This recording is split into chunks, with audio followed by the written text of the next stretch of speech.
simplificação de atos e procedimentos da administração pública.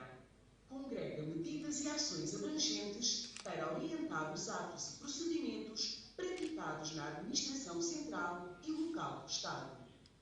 O projeto procura, através da aplicação de boas práticas, modernizar a administração pública, bem como desburocratizar, integrar, optimizar e, por fim, simplificar processos. Quais os seus objetivos? O projeto Simplifica visa reformular os atos e procedimentos na administração central e local do Estado, com enfoque no interesse público e na facilitação da vida dos cidadãos e empresas. O principal desafio do projeto passa por responder adequadamente ao nível de exigência dos cidadãos por um serviço público de qualidade, bem como remover os atuais aspectos que tornam a administração pública excessivamente burocrática, redundante e pouco eficaz. Quem executa as medidas? Compete a cada um dos ministérios a criação das condições e o estabelecimento dos prazos para a materialização das medidas que integram o projeto Simplifica. Foi criado um mecanismo de monitorização e controlo pela Comissão Interministerial para a Reforma do Estado, CIR, sendo fundamental que a simplificação dos atos e procedimentos envolva ativamente todos os órgãos e agentes da administração pública como forma de garantir o seu sucesso. Qual o seu prazo de implementação?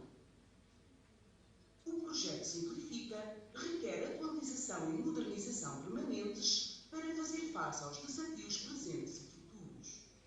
Assim, este Simplifica 1.0 corresponde à edição do ano 2021.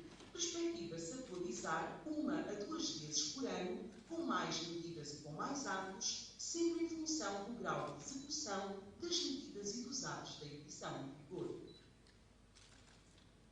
Quais as principais medidas do Simplifica 1.0? O Simplifica 1.0 considerou 32 atos administrativos com elevado impacto para a vida dos cidadãos e empresas, tais como o bilhete de identidade, a carta de condução e o passaporte, para além de licenças e requisitos, cujos processos estão a ser reformulados. Assim, em 32 atos que exigiam 291 requisitos, foram eliminados 121, restando apenas 170 requisitos. Foram também unificados 13 documentos sobre matérias idênticas e transversais e alargados os prazos de validade a 10 documentos e licenças. Foram ainda integrados em entidade única 20 procedimentos, antes realizados por vários serviços diferentes. Com o Simplifica, vai ser possível menos burocracia e uma administração mais moderna, bem como mais inovação e mais eficiência nos serviços públicos. Simplifica, mais fácil para todos. Muito bem. Após a exibição deste vídeo ilustrativo sobre o projeto Simplifica 1.0, convidamos agora o excelentíssimo Pedro Filhete, secretário do Presidente da República para a Reforma do Estado, que vai apresentar em detalhes o projeto Simplifica 1.0.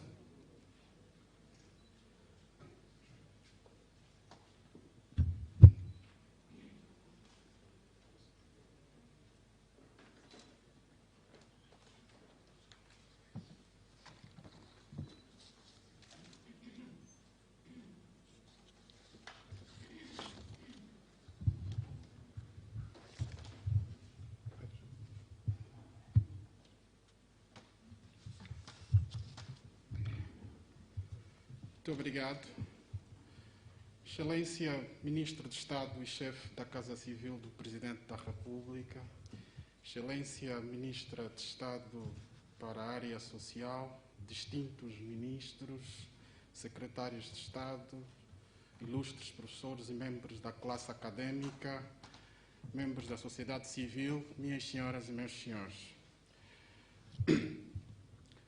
O projeto Simplifica parte de uma constatação e reconhecimento mais ou menos consensual de que é preciso alterar o modo de atuação da nossa administração pública, especialmente nas relações que ela estabelece com os particulares no geral.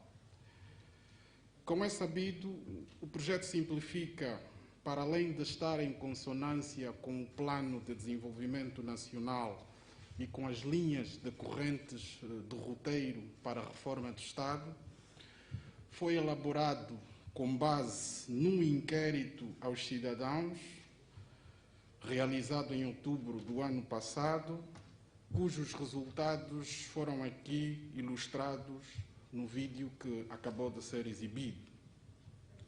E, por essa altura, pensamos serem já conhecidos os princípios e objetivos subjacentes ao projeto e que, numa única palavra, se resumem no propósito de se alcançar uma administração moderna, menos burocrática e com elevados padrões de eficiência.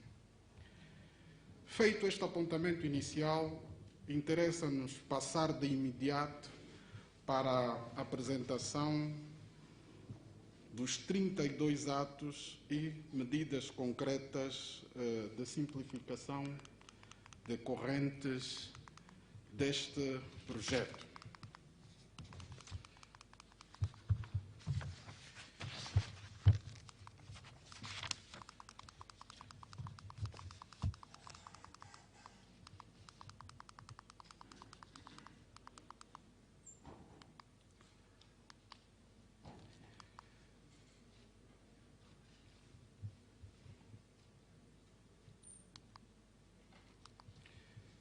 Em primeiro lugar, temos o título de propriedade automóvel e o livrete e, como resultado de um estudo realizado sobre esses atos, constatou-se que, para se obter este documento, o cidadão tem de juntar 12 documentos e percorrer em 8 ocasiões diferentes, 4 instituições públicas diferentes, sendo certo que há aqui situações em que, numa mesma instituição, o particular vê-se obrigado a passar 2 vezes. Fazendo uma descrição rápida do procedimento, um primeiro passo, o cidadão começa por obter o certificado de embarque da ARCLA. Depois, num segundo momento, intervêm os serviços tributários para efeitos de inspeção da viatura, onde obtém a nota de desalfandegamento.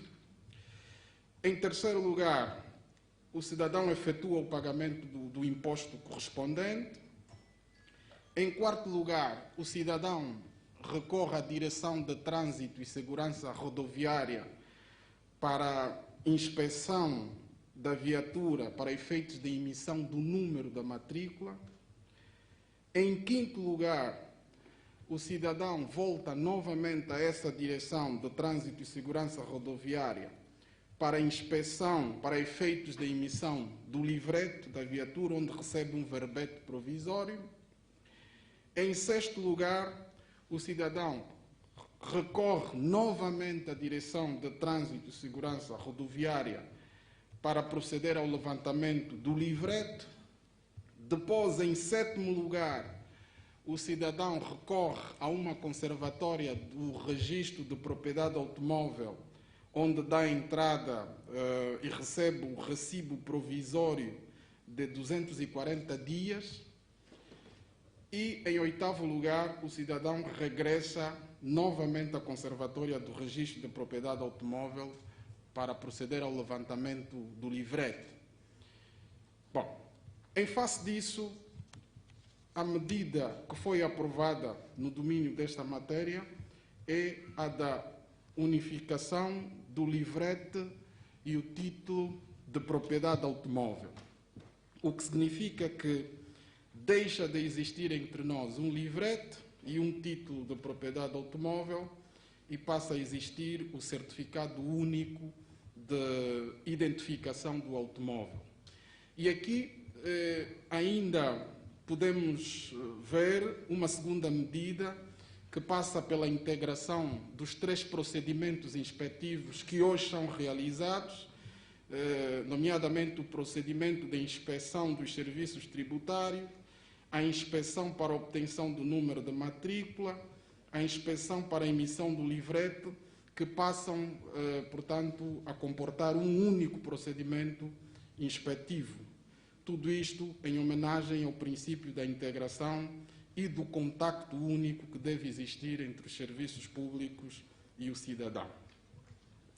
Depois, há naturalmente outras ações micro que devem concorrer para a materialização dessa medida, ações essas que são inseridas na estratégia de execução dos setores responsáveis por esta matéria. O segundo ato que aqui se apresenta é o passaporte. E aqui, conforme se pode depreender, para tratar passaporte, hoje é necessário o particular juntar 8 documentos. E o que se fez aqui é reduzir a carga documental, sendo certo que a medida aprovada passa pela eliminação da exigência da declaração de serviço ou de escola e depois a eliminação da exigência da declaração militar para os cidadãos do sexo masculino.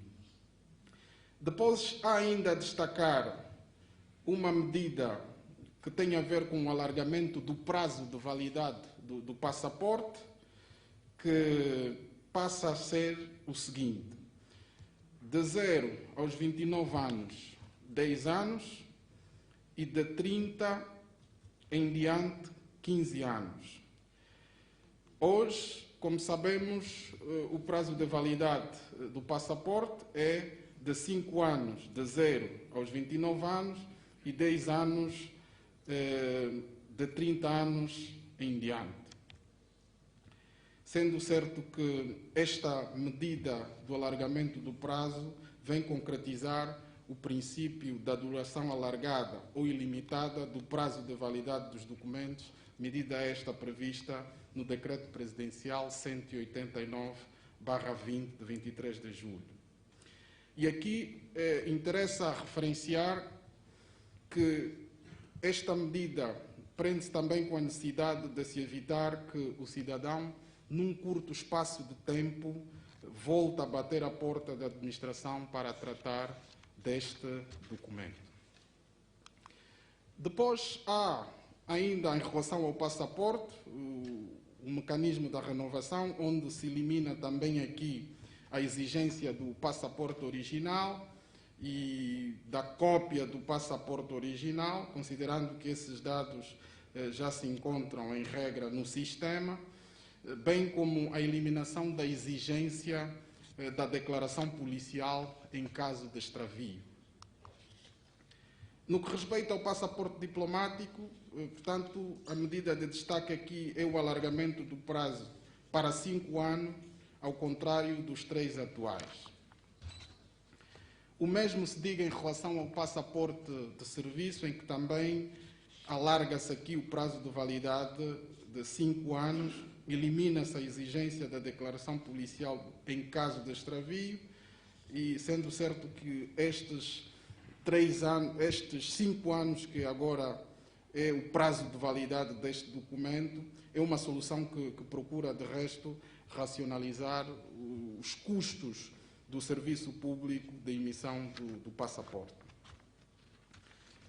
Há depois o procedimento para a obtenção de visto, e aqui também temos 11 documentos e a medida concreta de simplificação que devemos aqui destacar é esta, que passa pela eliminação de 5 documentos.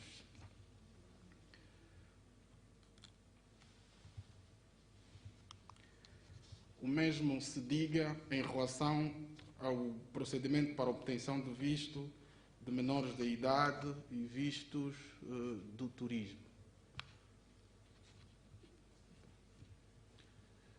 Eu peço à organização que baixe um pouquinho mais, porque aqui não consigo visualizar a denominação do ato aí nesta tela.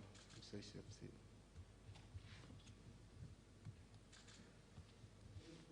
Vejo mal. Sim, direitos fundiários. Bom, em relação ao procedimento de concessão de direitos fundiários, aqui as principais medidas de simplificação que foram aprovadas têm a ver, em primeiro lugar, com a instituição de uma janela única para a concessão de direitos fundiários, uma medida que resulta da concretização, uma vez mais, do princípio do contacto único entre o cidadão e os serviços públicos. Depois, em segundo lugar, há a eliminação de vários documentos, nomeadamente a declaração de sujeição às leis angolanas, o CRIPT, o plano de aproveitamento de terreno, nos casos em que o mesmo tenha fins habitacionais. Depois há uma terceira medida que passa pela instituição do requerimento único para a aquisição dos direitos fundiários. Hoje o particular tem de, portanto, apresentar 3 requerimentos e passa a haver aqui um requerimento único. Há depois aqui, em quarto lugar, uma medida de integração que passa pela integração do ato de vistoria de terreno e o ato de demarcação provisória do terreno. E podemos aqui destacar a quinta medida, que é a de instituir a título opcional a terceirização do ato de vistoria e a demarcação provisória do terreno.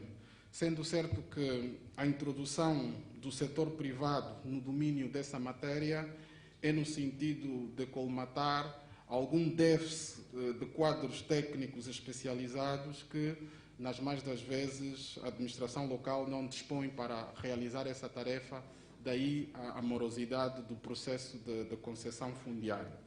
Depois, há a destacar também aqui uma certa medida que é a de municipalizar o ato de vistoria e o ato da demarcação provisória do terreno. É uma matéria que passa a ser desconcentrada a favor dos municípios.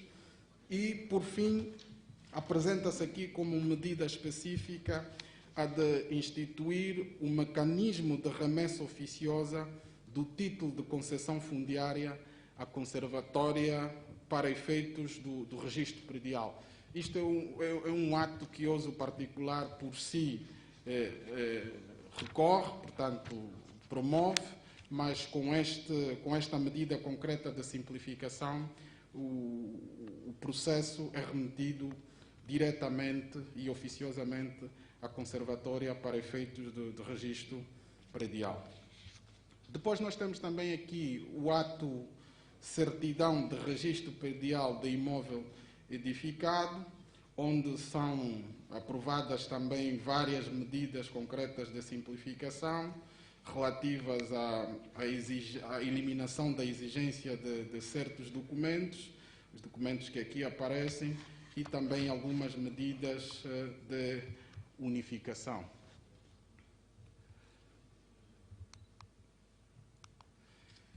Temos depois o ato Carta de Condução. Hoje, para o particular tratar a Carta de Condução, tem de juntar 10 documentos que aqui aparecem.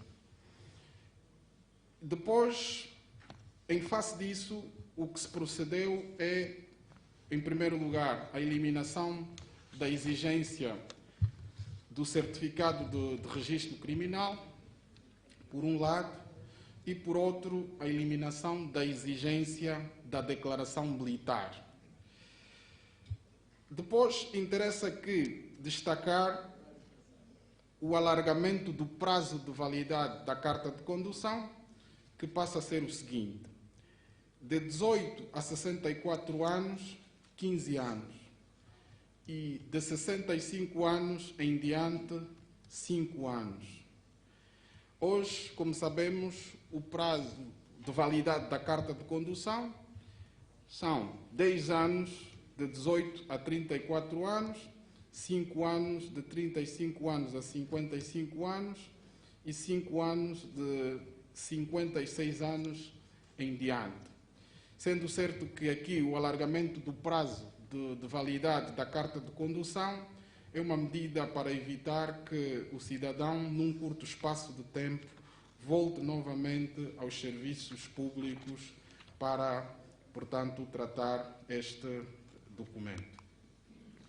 Aqui também apresentam-se medidas concretas de simplificação no ato de renovação da carta de condução e foi aqui aprovada a eliminação da exigência da conta que o cidadão, por vezes, ou pelo menos é obrigado a abrir para efeitos da segunda via, a declaração policial em caso de extravio e a certidão de casamento em caso da alteração do pedido ou de apelido.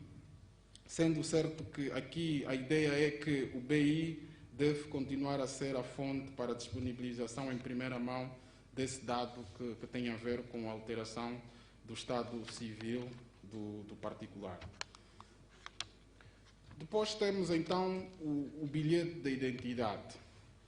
Hoje, como é sabido, para tratar o bilhete de identidade, e partindo de uma situação de um nascimento hospitalar, em primeiro lugar o cidadão obtém, a partir da unidade hospitalar, o cartão de vacina do recém-nascido. Em segundo lugar, dirige-se à conservatória do Registro Civil para tratar o boletim de nascimento. Em terceiro lugar, e num terceiro momento, o cidadão volta novamente à conservatória para tratar o assento de nascimento e 6 anos depois volta, ou pelo menos o cidadão dirige-se a uma repartição da identificação civil para tratar o BI. Em face disso, a medida concreta de simplificação aprovada, em primeiro lugar, é a de instituir a idade zero como pressuposto inicial para a solicitação do bilhete de identidade. Uma medida que, de resto, já está concretizada em sede da nova lei do bilhete de identidade. Em segundo lugar, a segunda medida aprovada tem a ver com a eliminação da exigência do assento de nascimento e, mais do que isso, o alargamento dos prazos de validade do bilhete de identidade. Há ainda aqui a destacar uma quarta medida que passa pela integração da base de dados do bilhete de identidade e a base de dados do registro civil. Prevê-se também a transformação da conservatória do registro civil em posto de emissão do bilhete de identidade.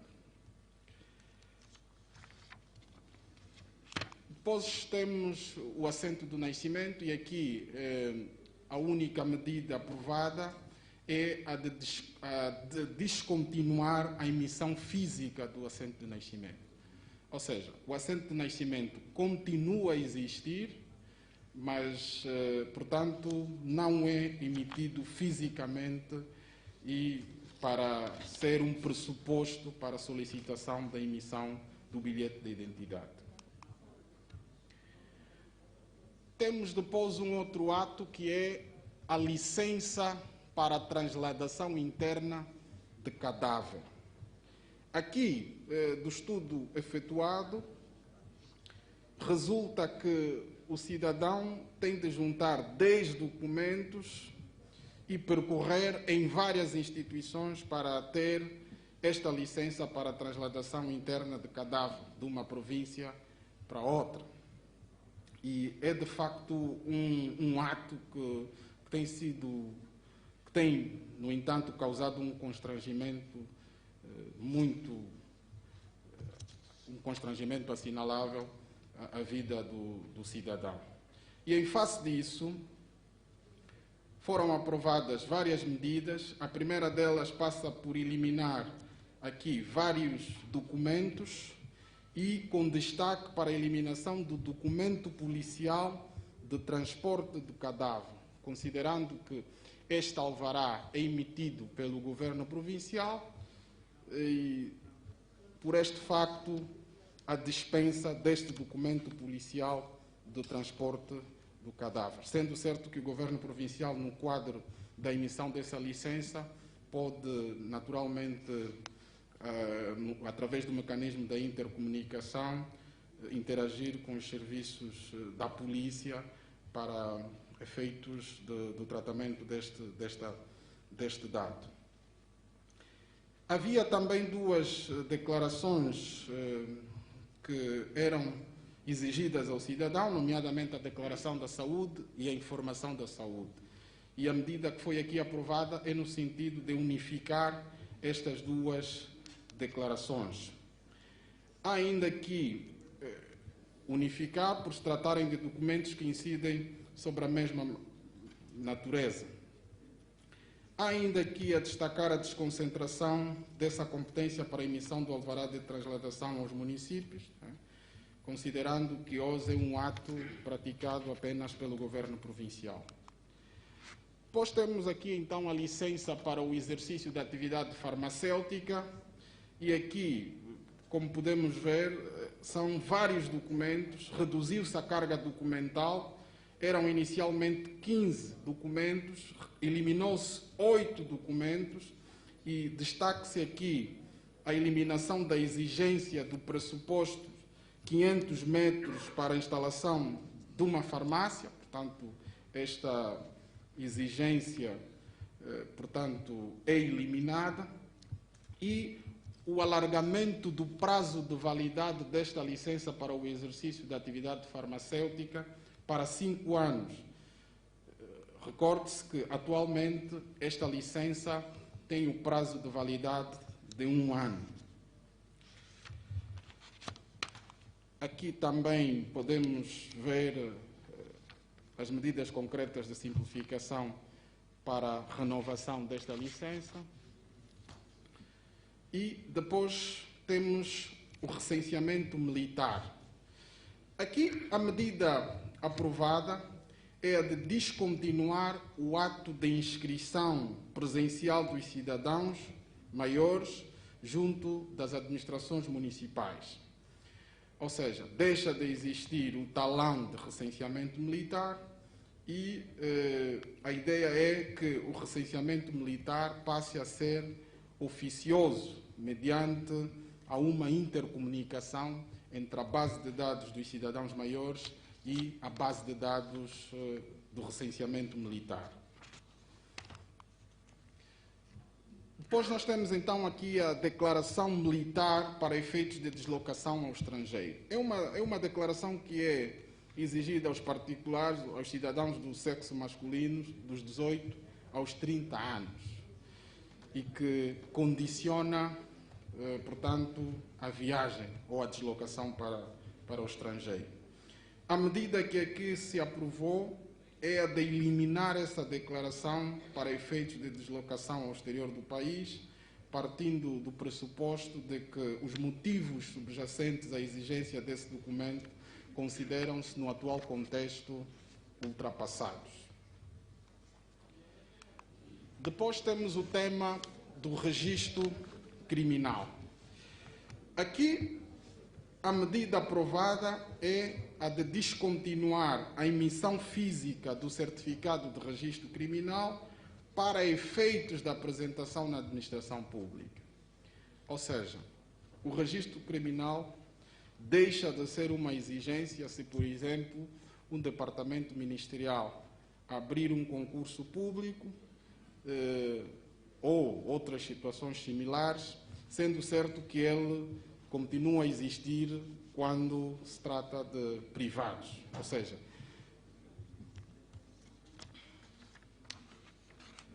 temos depois também aqui o assento de óbito, onde são adotadas duas medidas específicas. Temos ainda o ato de reconfirmação de matrícula escolar, e aqui a medida aprovada é a de eliminar no ensino público a obrigatoriedade do ato de reconfirmação de matrícula escolar nos casos em que o estudante permaneça no mesmo estabelecimento de ensino.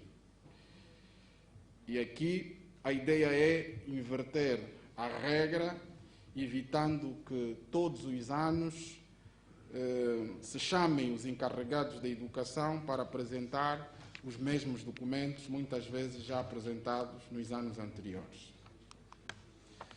Temos depois aqui o reconhecimento de certificado ou de declaração do ensino secundário do segundo ciclo das escolas públicas. Hoje nós temos um itinerário em que o cidadão solicita a emissão deste certificado no estabelecimento de ensino, depois dirige-se à Direção Municipal da Educação, que por sua vez remete ao Gabinete Provincial da Educação para efeitos de reconhecimento do certificado ou da declaração. Em caso de continuidade de estudos no exterior do país, este documento carece do visto do Ministério da Educação e o visto do Ministério das Relações Exteriores. Este é o procedimento atual. Em face disso, a medida concreta de simplificação aprovada é a de eliminar o visto do Gabinete Provincial da Educação e da Direção Municipal da Educação para o reconhecimento das declarações do ensino secundário do segundo ciclo. Ou seja, a nível apenas do setor público, já deixa de existir essa obrigatoriedade dos estudantes recorrerem a essa estrutura para reconhecimento das suas declarações. E a ideia aqui é a de remover o embaraço administrativo que se coloca à vida dos estudantes, um requisito que tem condicionado, nas mais das vezes, a inscrição dos estudantes para o ingresso às universidades. Depois temos então a licença para o exercício da atividade de mototáxi, onde são previstas várias medidas de integração. Temos depois a declaração policial de extravio de documentos, portanto, e aqui a única medida aprovada é a de descontinuar a emissão física da declaração policial de extravio para efeitos do tratamento de segunda via de documento extraviado. Temos depois o atestado de residência. Aqui a medida é a de descontinuar a emissão física do atestado de residência, substituindo-o pelo cartão de munícipe. É uma medida já prevista em sede do diploma que institui o cartão de munícipe, mas que carece de concretização. E a substituição do atestado de residência pelo cartão de munícipe comporta vantagens para o particular. Como é sabido, hoje o atestado de residência, para além de ser um documento temporário, que tem uma duração de mais ou menos 3 meses, é tratado para efeitos ou fins específicos, de tal sorte que o cidadão não pode, por exemplo, utilizar um atestado médico que foi emitido para fins de matrícula para tratar o passaporte.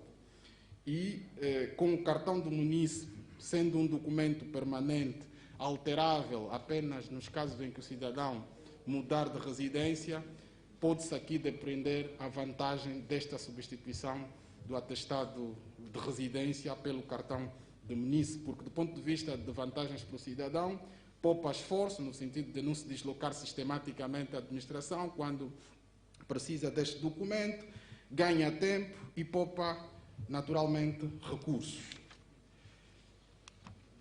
Temos depois a licença para a venda de gás butano, também aqui várias medidas de simplificação. O ato hoje exige 11 documentos e eliminou-se a exigência de 4 documentos e, mais do que isso, procedeu-se ao alargamento do prazo de validade desta licença para 5 anos, sendo certo que hoje essa licença tem apenas o prazo de validade de 1 ano. Temos depois a licença para transportes marítimos derivados de petróleo, 14 documentos que se exigem, eliminou-se 7 documentos que podem ser aqui ilustrados e, mais do que isso, procedeu-se ao alargamento do prazo de validade para 5 anos, sendo certo que hoje essa licença tem o período de validade de apenas 1 ano. Temos depois a licença para o exercício da atividade no ramo publicitário. Esta licença hoje tem um prazo de 2 anos e alargou-se para 4 anos o prazo de validade desta licença, para além da eliminação de vários documentos que aqui aparecem como exigência para a solicitação deste ato. Temos depois a cédula marítima, que é uma espécie de carta de condução para o mar, e aqui também elimina-se a exigência do registro criminal e o certificado ou a declaração de formação marítima, considerando que este certificado de formação marítima é emitido pelo próprio Ministério dos Transportes, que por sua vez tem também a responsabilidade de emitir esta licença. E em homenagem ao princípio da não exigência aos particulares de documentos que o próprio Estado emite, por isso é que elimina-se aqui a exigência desta declaração para a formação marítima. Certificado do registro de propriedade de embarcações, também aqui há 2 medidas concretas de simplificação que se apresentam. Temos depois a licença para o exercício do direito de pesca artesanal continental. Aqui destaca-se a unificação, a medida concreta de unificação entre a licença de navegação, a licença de encalhe e o registro de propriedade da embarcação. E depois temos, portanto, o alargamento para 1 ano do período de validade desta licença, que hoje tem uma validade semestral.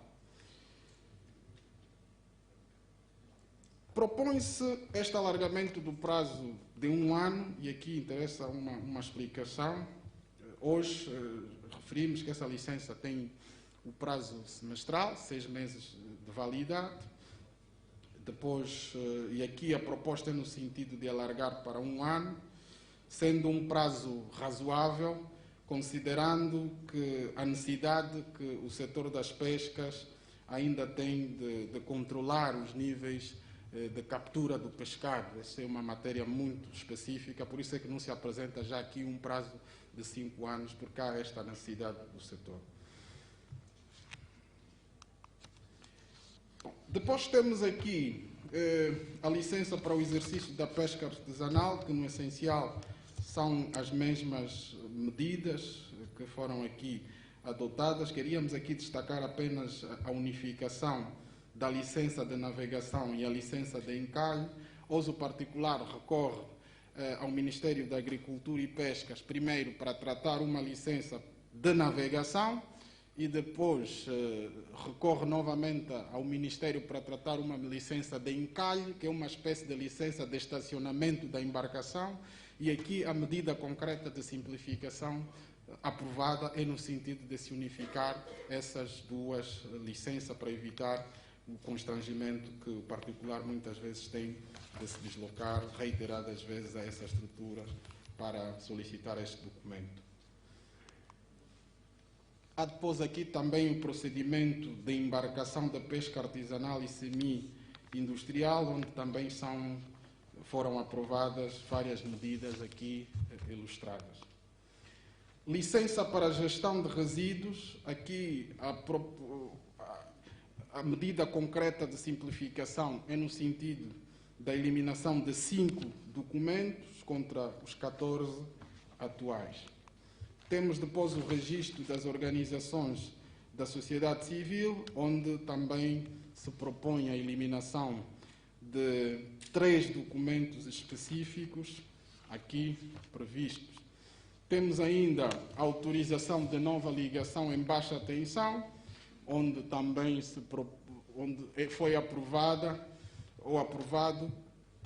a eliminação da exigência do atestado de residência e do cartão de contribuinte. Temos depois o ato do cadastro e reconhecimento de associações juvenis e desportivas, onde também se elimina a exigência de certos documentos. E, finalmente, temos o certificado de habitabilidade, onde foi aprovada a eliminação da exigência do documento comprovativo da titularidade do imóvel, a eliminação do certificado de registro predial e do NIF, e a medida de integração concreta do ato de vistoria do Gabinete Provincial de Saúde, o ato de vistoria dos Serviços de Proteção Civil e Bombeiros, instituindo uma vistoria conjunta, sendo, portanto, uma medida de integração que aqui é aprovada.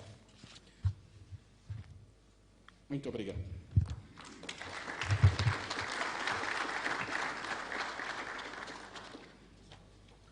Muito obrigado. Dr. Pedro Vieite, Secretário do Presidente da República para a Reforma do Estado, pela apresentação pormenorizada do projeto Simplifica 1.0. Desde já queríamos agradecer a todos quantos nos acompanham por via Zoom, pela rede social Facebook e também pelo YouTube. Agora, com muita honra, convido Vossa Excelência Adão de Almeida, Ministro de Estado e Chefe da Casa Civil do Presidente da República, para a sua intervenção.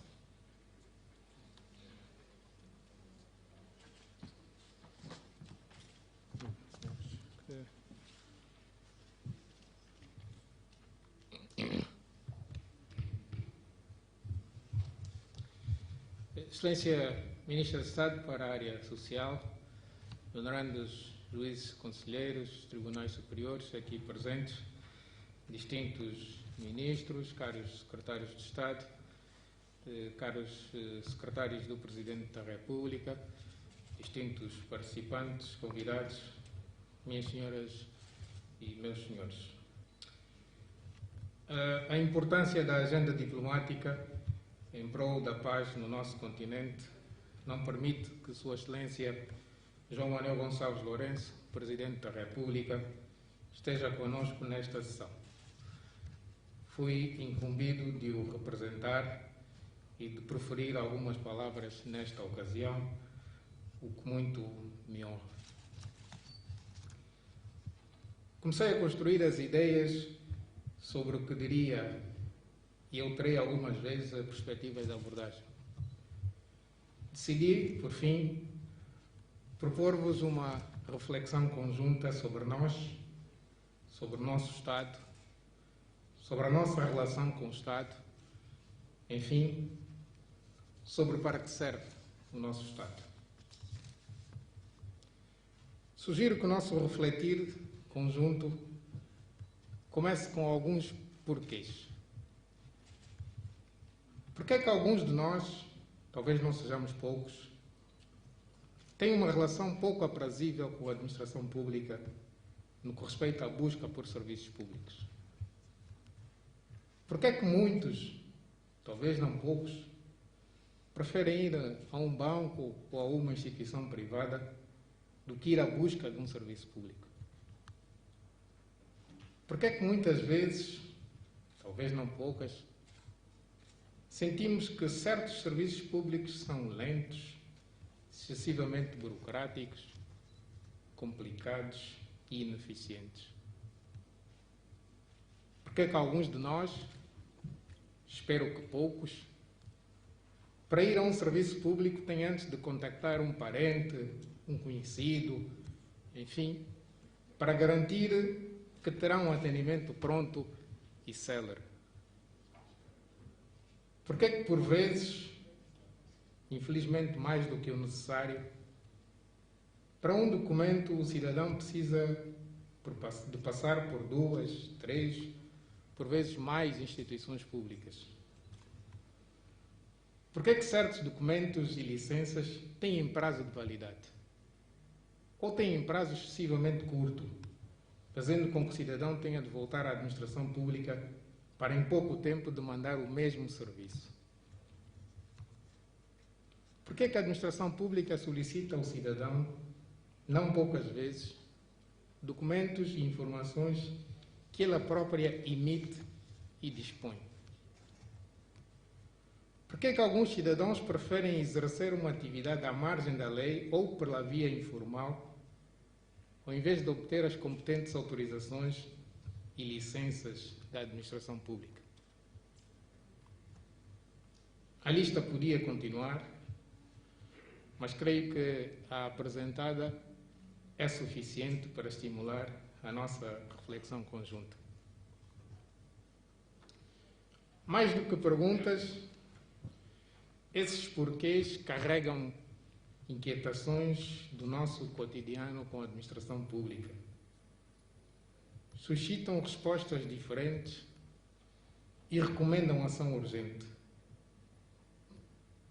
Podemos divergir quanto aos caminhos alternativos a escolher, mas creio que pelo menos 2 pilares devem ser comuns entre nós.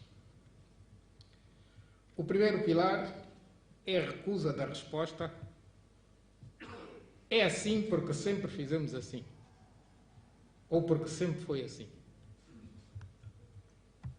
Peço-vos também que tenhamos uma proteção forte contra o vírus do "não adianta alterar porque a roda já foi inventada há muito tempo". Se aceitarmos o aprisionamento definido pela roda já inventada, estaremos não só a aceitar ser um corpo inerte que aceita usar uma roda mesmo que ela não lhe sirva, como também a ignorar que toda a roda é obra humana e, como tal, pode ser aperfeiçoada. O segundo pilar é a rejeição da ideia de que não podemos ser melhores, de que não podemos ambicionar excelência. O que somos hoje não é o nosso limite. Ninguém nos pode impedir de sonhar com mais, nem nós mesmos. O mundo do século XXI é de mutação rápida, de adaptação permanente e convém não ignorarmos de competição desigual. Cada dia que perdemos pode ser irrecuperável na competição entre as nações, mas sobretudo na competição connosco próprios, para sermos cada vez melhores. Ninguém espera por ninguém. Cabe a nós decidir se redirecionamos a visão e aceleramos a marcha ou se estagnamos onde nos encontramos. Contudo, não tenhamos dúvidas. O custo da inação é alto. Minhas senhoras e meus senhores, comecei propondo-vos uma reflexão sobre o que é a nossa administração pública. Sugiro agora uma reflexão sobre o que queremos que ela seja, sobre o nosso sonho. Sim, o nosso sonho coletivo, a nossa visão comum. Também aqui as respostas poderão ser diferentes e, sobretudo, as opções de percurso a seguir serão divergentes. É possível e recomendável, contudo, que tenhamos uma base comum para construirmos a nossa visão. Ela pode resumir-se numa palavra: excelência. O nosso ponto de partida não pode ser outro. Ali onde ela exista, precisamos substituir a cultura da mediocridade pela da excelência. Fazer hoje não pode ser igual a fazer amanhã. Fazer bem não pode ser igual a fazer mal. Fazer não pode ser igual a não fazer.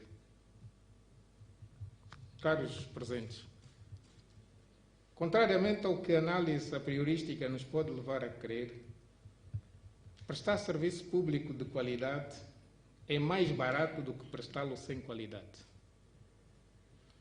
Quando a administração pública é ineficiente em relação aos serviços que presta, torna-se desacreditada, perde autoridade e pode gerar destruturação social. Assim como o da inação, também o custo da ineficiência é alto. Inverter o ciclo e fazer uma trajetória rumo à excelência não chega a ser uma opção, é uma obrigação.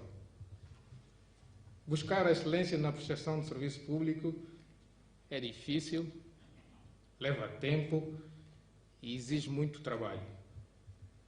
É um processo infinito que impõe novos desafios em cada momento. Só se mantém na rota pela excelência quem não para de buscar progresso. O Simplifica pretende ser apenas mais um contributo nesta direção, sem quaisquer pretensões ou vocações de ser um instrumento para resolver todos os problemas. Aliás, citando Nietzsche, a sabedoria também traça limites ao conhecimento. Não esperemos dele, por isso, mais do que ele pretende ser, nem mais do que ele sabe que não pode ser. Ele é apenas um contributo. Contudo, o Simplifica não pretende ser apenas um projeto. Ele ambiciona ser um sonho da administração pública. Ora, proponho-vos agora que sonhemos. Não com o que queremos, mas com algumas das muitas coisas que temos que fazer para que o nosso sonho de termos uma administração pública de excelência se torne realidade. Os ingredientes para tal serão muitos, sem dúvidas. Durante esses minutos de sonho, concentremo-nos em alguns. Talvez o ponto de partida seja a correção de um mal-entendido existencial. A correção de um equívoco ao respeito das funções do Estado. Para que serve o Estado? Onde ele deve estar e onde a sua presença é dispensável? Respostas são muitas e não poucas vezes influenciadas por pré-compreensões ideológicas. O mito de que o Estado serve para tudo e tem vocação para todas as tarefas precisa de ser corrigido. O mesmo é válido para o mito de que o Estado não serve para nada e que quanto menos, melhor. A necessidade de existência do Estado é inquestionável e, na justa medida, a sua intervenção é incontornável.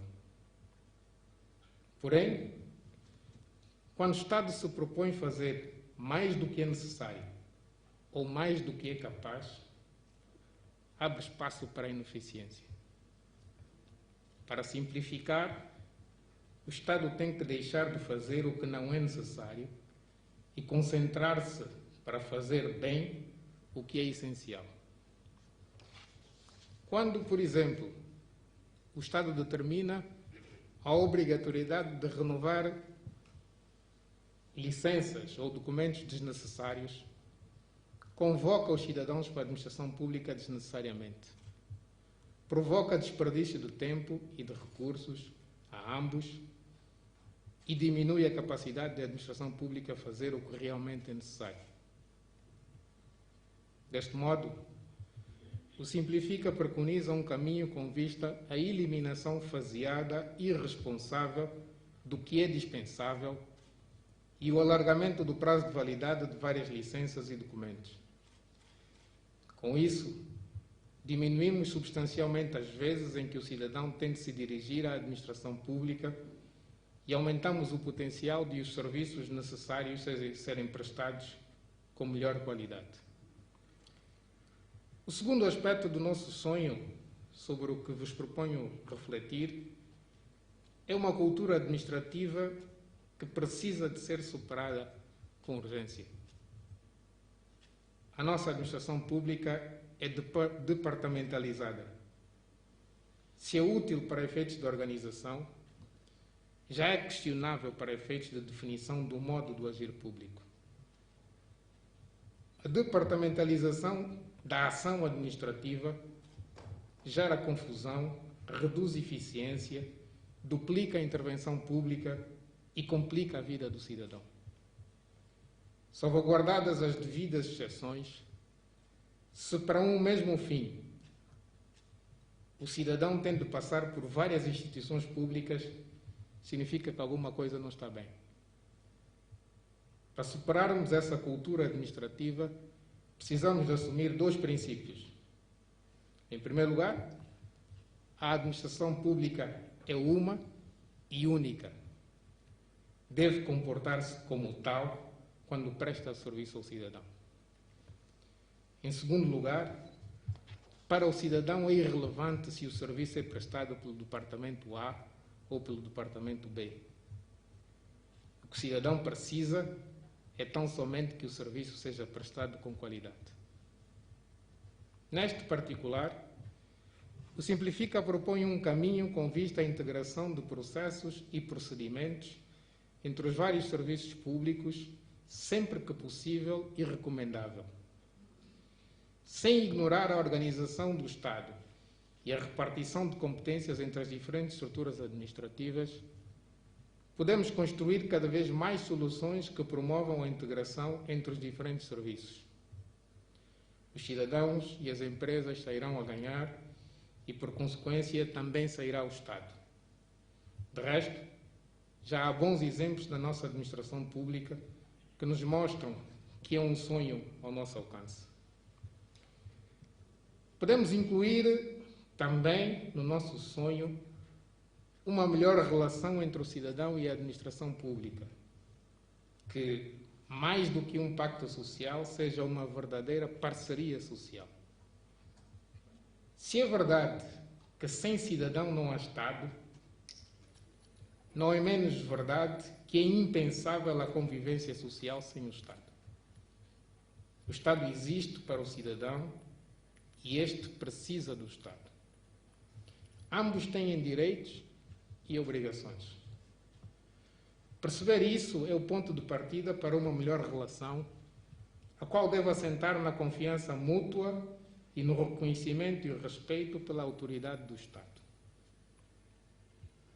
Muito do discurso comum coloca acento tónico no Estado e nas suas responsabilidades. Não é incorreto, mas é incompleto. Quando sonhamos com o melhor serviço público, o papel do cidadão não pode ser negligenciado. O cidadão também tem obrigações. Quando existe um prazo para prestar um serviço e o cidadão escolhe deixar para o último dia a sua ida à administração pública, não está a contribuir para uma melhor prestação de serviço. Quando o cidadão trata um documento e depois não se preocupa em ir levantá-lo, contribui para a ineficiência da administração pública, na medida em que provoca desperdício de tempo e de recursos financeiros. Façamos o seguinte exercício. Um inquérito realizado sobre a percepção dos cidadãos sobre os serviços públicos questionou sobre o documento mais difícil de tratar. A resposta foi, vimos, bilhete de identidade. Ao mesmo tempo, tomamos conhecimento ontem de dados oficiais do Ministério da Justiça e Direitos Humanos, segundo os quais estão por levantar 713 mil bilhetes de identidade, sendo 244 mil só na província de Luanda. Se o custo médio com o cartão do bilhete de identidade for de cerca de $7, significa que o Estado, por via do dinheiro dos contribuintes, gastou perto de $5 milhões com esses 713 mil bilhetes.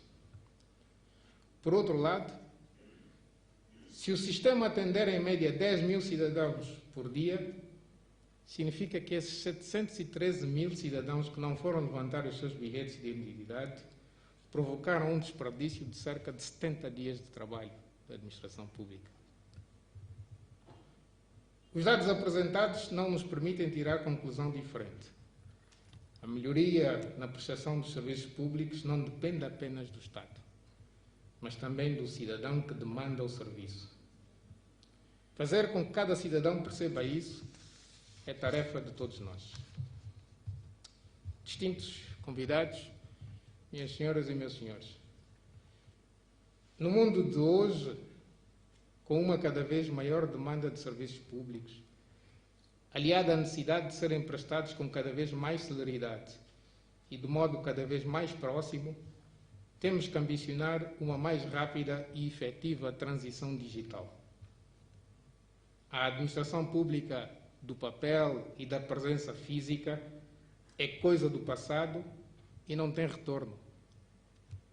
Já foi o tempo em que aproximar serviços era igual a construir instalações nas várias partes do país para que o cidadão a ela se dirija à busca do serviço. A transição para o digital é uma imposição do mundo em que vivemos. Para o caso do nosso país, 2 aspectos devem ser vistos como incentivos adicionais: a extensão territorial e o perfil etário da população. Um país imenso como o nosso não pode ambicionar chegar fisicamente a todas as partes do território para prestar serviço público. Por outro lado, ter uma população maioritariamente jovem, menos resistente à mudança e mais familiarizada com a utilização das novas tecnologias é um ativo que não podemos desperdiçar. Os bons exemplos que existem devem ser maximizados. O desafio é enorme, mas fazer hoje uma aposta séria e estratégica numa administração pública digital é crucial se quisermos elevar os nossos padrões de qualidade e de eficiência e se quisermos competir com as outras nações. Como atrás ficou dito, o custo da inação é muito alto.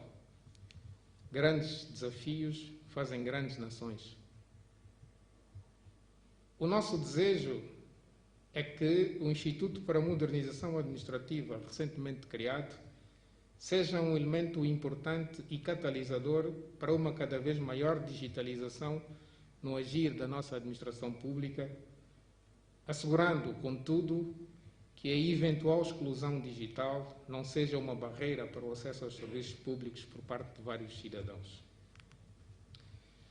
Noutro domínio, parece cada vez mais claro que quanto maior a digitalização dos serviços públicos, menor a burocracia. Em muitos casos, o excesso de burocracia tem sustentado a lógica do forjar dificuldades para vender facilidades. Isto é, dificultar a prestação do serviço para que o cidadão seja forçado a pagar ilegalmente pelo serviço. A isso chamamos corrupção. O mesmo é dizer que o excesso de burocracia gera corrupção. Se conseguirmos simplificar, diminuindo a burocracia e digitalizando os serviços, diminuiremos a corrupção nos serviços públicos. Nesta perspectiva, o Simplifica é também um instrumento ao serviço do combate à corrupção na administração pública. Portanto, o nosso objetivo estratégico de diversificar a economia e incentivar o investimento privado, nacional e estrangeiro, ficará seriamente comprometido se não formos capazes de melhorar a nossa capacidade de prestar serviços públicos. Excelências, o nosso sonho de ter uma administração pública de excelência tornar-se-á um pesadelo se não prestarmos atenção ao principal fator de sucesso, o capital humano. O nosso investimento na formação contínua dos funcionários e agentes administrativos tem que ser maior. A relação entre a reforma do Estado e o capital humano tem que ser vista a partir de várias perspectivas. Primeiro, na perspectiva da resistência à mudança motivada pelo enclausuramento no status quo.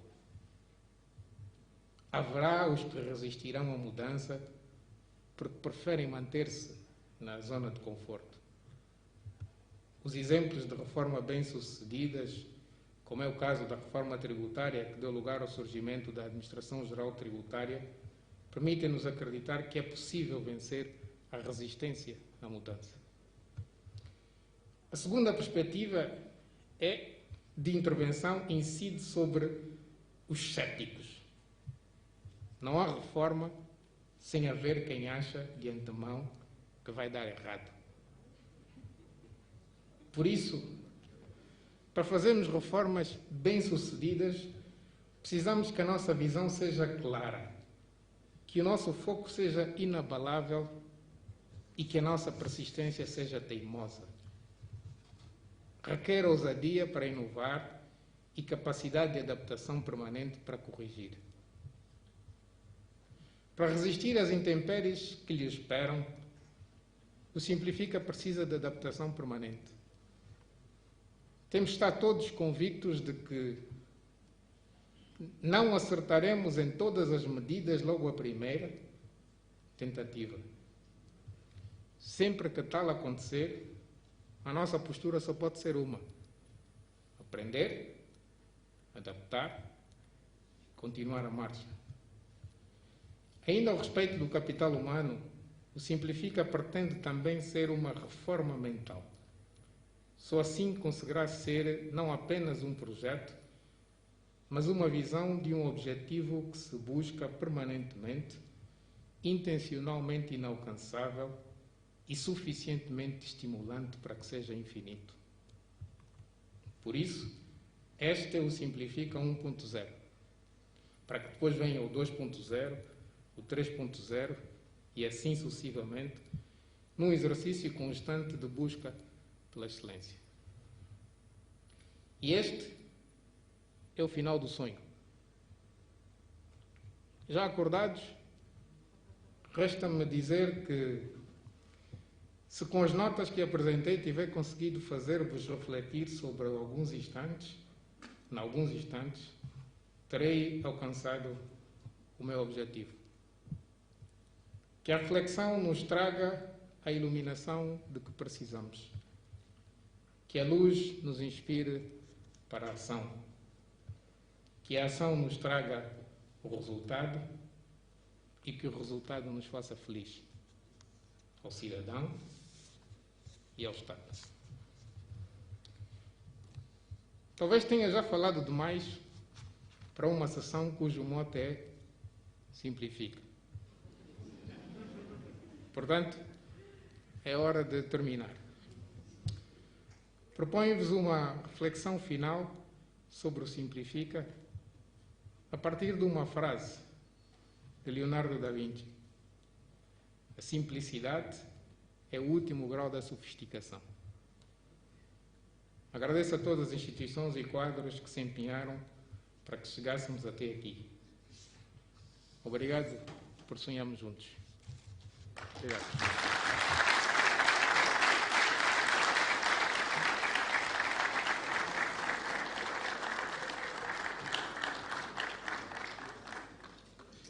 Muito obrigado, Doutora Adão de Almeida, Ministro de Estado e Chefe da Casa Civil do Presidente da República, pelo excelente conjunto de questões. Com certeza vão merecer a reflexão de todos nós. Muito bem, queremos comunicar que o projeto Simplifica 1.0 está disponível para download no site www.simplifica.gov.au. Muito obrigado pela presença de todos. Já agora, convido aos presentes para se dirigirem ao hall desta instituição para o coffee break. Muito obrigado. Até uma próxima oportunidade.